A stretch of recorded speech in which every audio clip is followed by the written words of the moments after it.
Life Over Coffee. Conversations for Transformation. Hello, my friends. This is Rick Thomas with Life Over Coffee. I have been going through our case study book. It's a paperback book that you can get at lifeovercoffee.com. It's an excellent training book to use personally to grow in your discipleship skill, your biblical counseling skills.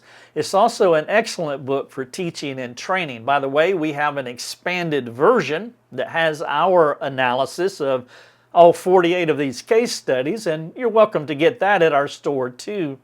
What I want to do now is just go through case study number 5, and I will share the scenario with you, and then I'll give you the questions and maybe give you a couple of key tips, something to think about this particular case study. And I hope that you will use it personally and use it with a friend. Y'all do Life Over Coffee and talk about this and how you would counsel this person. This is something that is important to us here at Life Over Coffee, that we teach Christians how to practically apply God's Word in real life situations. And case study number 5 is titled simply Suicide.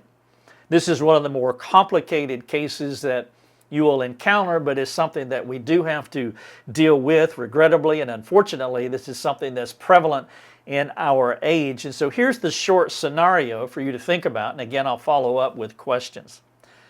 Mable picked up the phone and started calling people at random. Somehow she ended up with your number. Mable confessed that she didn't know why she was calling, but she felt an inexplicable urge to do so.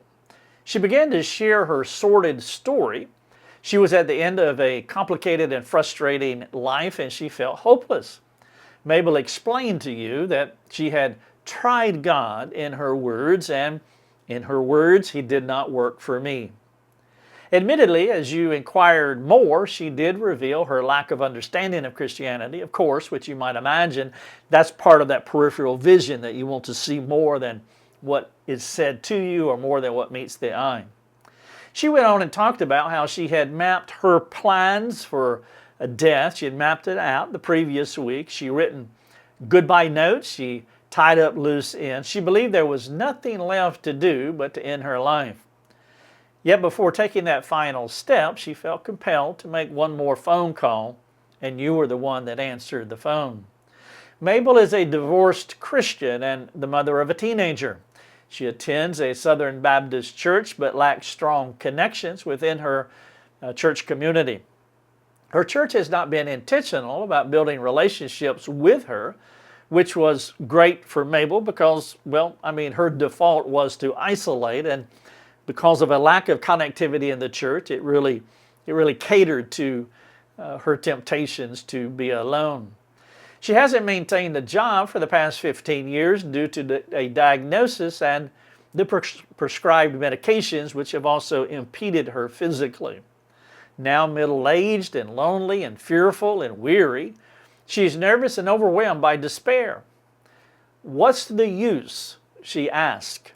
This is case study number 5. The title of it is very simply Suicide. Now here are a few questions that I want you to think about. Number 1, what else would you like to know about Mable? Now, one of the things that you want to do is you want to talk to her on the phone. You don't want to set up an appointment, at least that must not be the only thing that you say to her. You want to build a relationship with her. You want to know that you care. You want to give her hope, and one of the ways you can do that is by asking more questions, showing a genuine interest in her life, but those questions that you're asking will actually be helpful as you continue to care for her. And so what else would you like to know about Mable? Number 2, what kind of detailed plan would you map out to her? And now, be practical. Question number 2, be practical. And there's a lot of things that you can do at this point. You could have her write a note. This practical plan needs to begin right here at this moment.